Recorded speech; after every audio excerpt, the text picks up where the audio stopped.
Hey everyone. As you probably know, this month we're continuing our survey of popular English expressions and idioms, and I'd like to invite you to submit your ideas and recommendations for future episodes. You can engage with us on social media through Instagram or Twitter at Lexiconned Podcast, or shoot us a text through the link in the show notes. Now, on to the episode.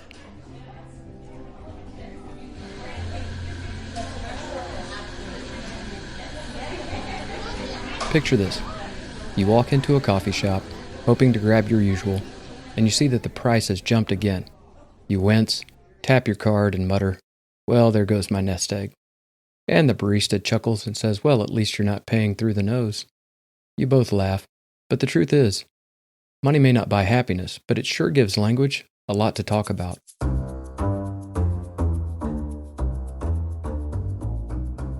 Welcome back to Lexiconned, the podcast that digs into the roots of the words and phrases we use every day. I'm TJ, your host, and in this episode, we're following the money. From being in the red to cash cows and silver spoons, we'll explore how financial phrases have shaped our conversations and maybe our attitudes about wealth itself. Up first, break the bank. Have you ever walked into a store, seen the price tag on something, and immediately thought, "Nope, I'm not about to break the bank for this"? We say that now when something's way out of our price range.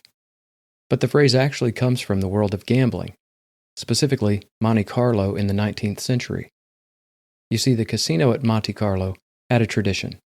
Each gaming table was given a set reserve amount of funds to pay out winnings. Now, if a gambler won so much that the reserve was exhausted, they were said to have broken the bank. And when this happens, the table would be ceremoniously closed and draped with a black cloth until it could be restocked with funds. Now, it was rare, but not unheard of, especially during the heyday of elite European gamblers who became celebrities for their streaks of luck. So if a gambler won more money than the casino had at a particular table, they would literally break the bank. James Bond does this in the movie Casino Royale. He breaks the bank at Baccarat. Very suave. And while we use the phrase today for expensive TVs or plane tickets, it still carries that air of dramatic financial excess. In French, they say, "se ruiner," or to ruin yourself. Dramatic, but accurate. Number 2, in the red or in the black. So let's talk about accounting. Really exciting stuff, right? These two phrases come straight from the ledgers. Traditionally, losses were marked in red ink and profits were marked in black. So if your business was in the red, you were operating at a loss. In the black, you were making money.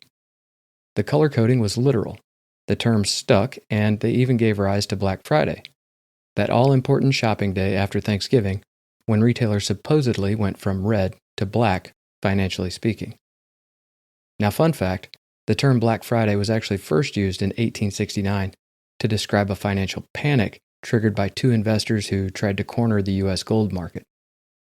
The retail meaning didn't even emerge until the 1960s in Philadelphia, when police used it to describe the chaos of traffic and crowds rushing to shop the day after Thanksgiving. Now, retailers eventually embraced it, spinning the story into a feel-good narrative about turning a profit. Funny how a color-coded tradition turned into a shopping frenzy. But in Italian, if you're broke, you're al verde, or in the green. It's not quite as intuitive, but it's still interesting that color association relates directly to a state of finance. Now, number 3, born with a silver spoon in your mouth. We all know someone like this. Everything seems to come easy, like they were born into luxury. And that's what we mean when we say someone was born with a silver spoon in their mouth. The phrase goes all the way back to the 18th century in England, where silver spoons were given as christening gifts to upper-class babies. And it wasn't just for show. Silver was expensive, lasting, and symbolic. And even though manufactured baby food wouldn't be created for a couple more centuries, at least those babies had a fancy spoon. Now, one of the earliest known uses in English literature appears in the 1719 novel The History of the Life and Adventures of Mr. Duncan Campbell by Daniel Defoe, where one character remarks on another being born with a silver spoon. Now, in American politics, John Kennedy was famously called out for being born with a silver spoon in his mouth, although his family did like to stress their working class roots. And Germans have a version also. Mit dem goldenen Löffel geboren, or born with a golden spoon. Not surprising the Germans wanted to one-up the English on this one. Now, number 4, to make ends meet. And this one hits close to home for a lot of people. You see, making ends meet means that you're just managing to cover your expenses.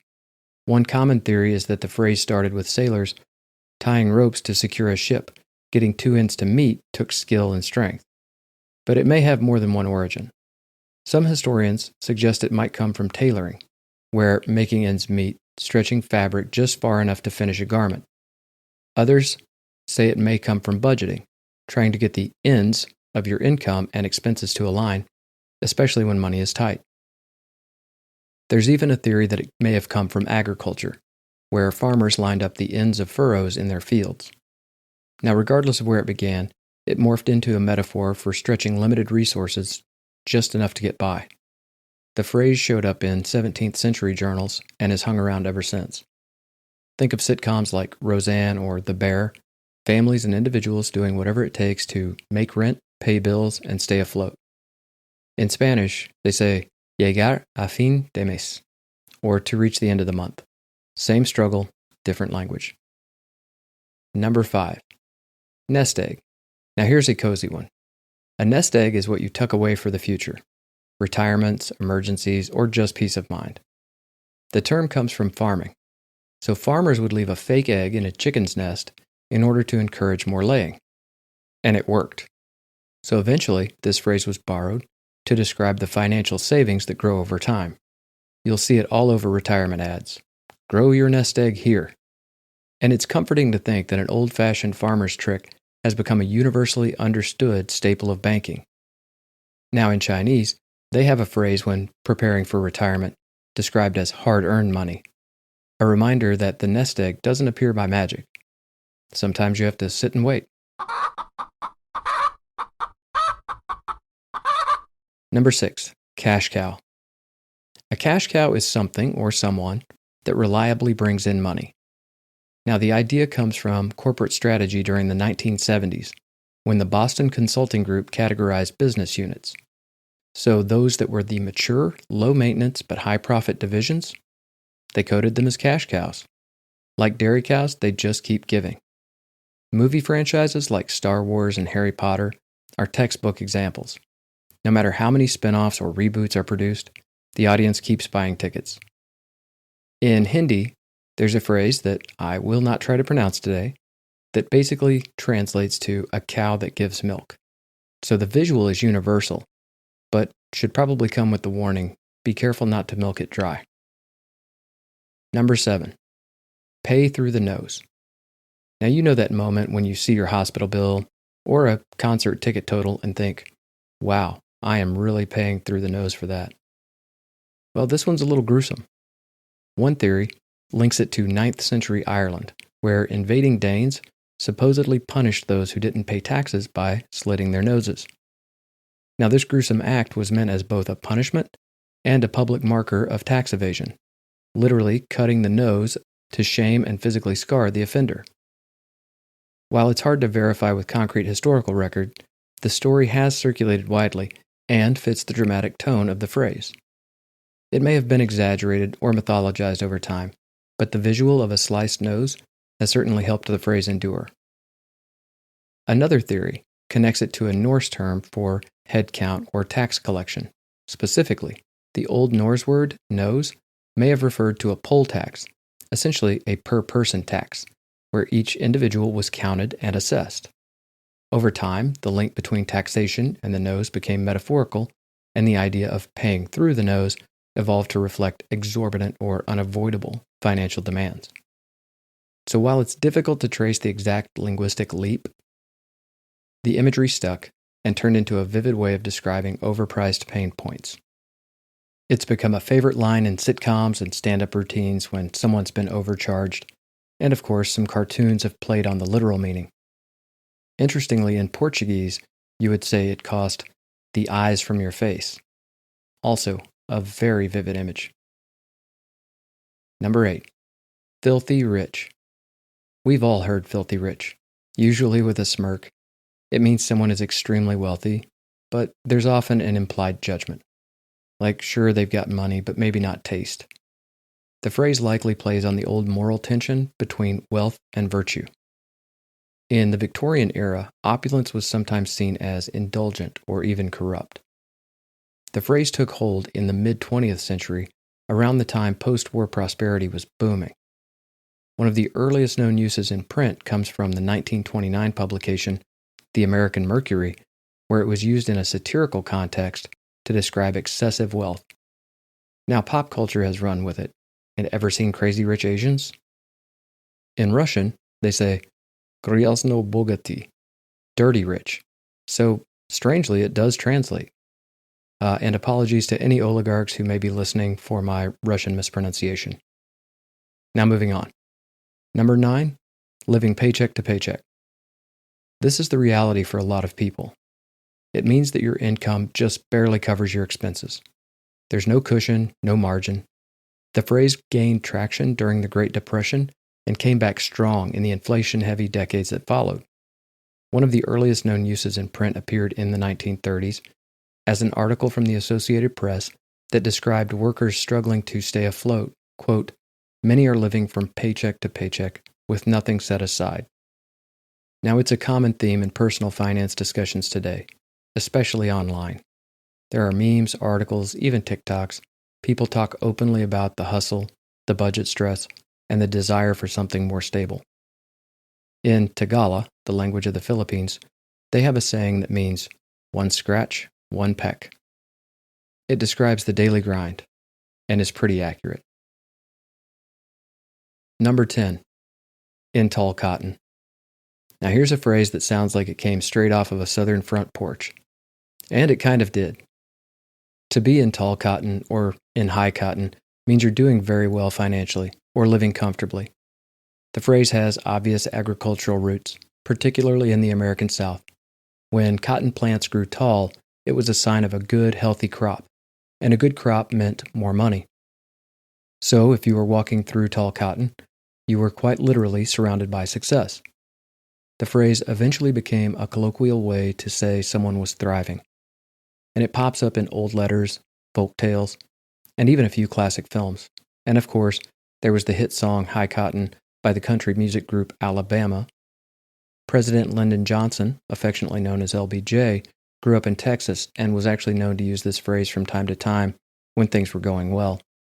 It's just that kind of homespun wisdom that paints a picture you can feel under your boots. In modern use, it's a charming way to say, hey, things are looking pretty good. Now our final phrase for the day. Penny wise, pound foolish. Penny wise, pound foolish describes someone who obsessively saves small amounts while ignoring larger costs. Like skipping an oil change to save $50, but then needing a new engine. The phrase goes all the way back to 1621 in a book by English writer Robert Burton. Financial advisors love quoting this because it's the perfect one-liner to explain false economies. In Chinese, there's a similar saying, save small costs, lose big money. And in French, their expression translates to save a candle and burn down the house. Spanish offers pan para hoy, hambre para mañana, bread for today, hunger for tomorrow. No matter where you are, this is a lesson that hits home across cultures. Short-sighted savings often lead to long-term losses. So, money might not buy happiness, but it definitely influences vocabulary. From nest eggs to nose slashes, our financial phrases reflect history, humor, and hard times. Whether you're living large or just making ends meet, these sayings show how deeply money shapes the way we think and talk about the world. That's it for this episode of Lexiconned. If you enjoyed today's deep dive into the financial lingo, be sure to subscribe and leave a review. It's a sound investment.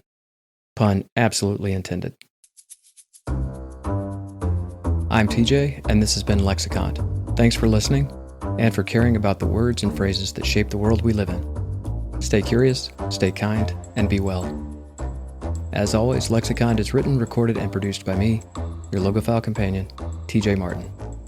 Thanks for listening.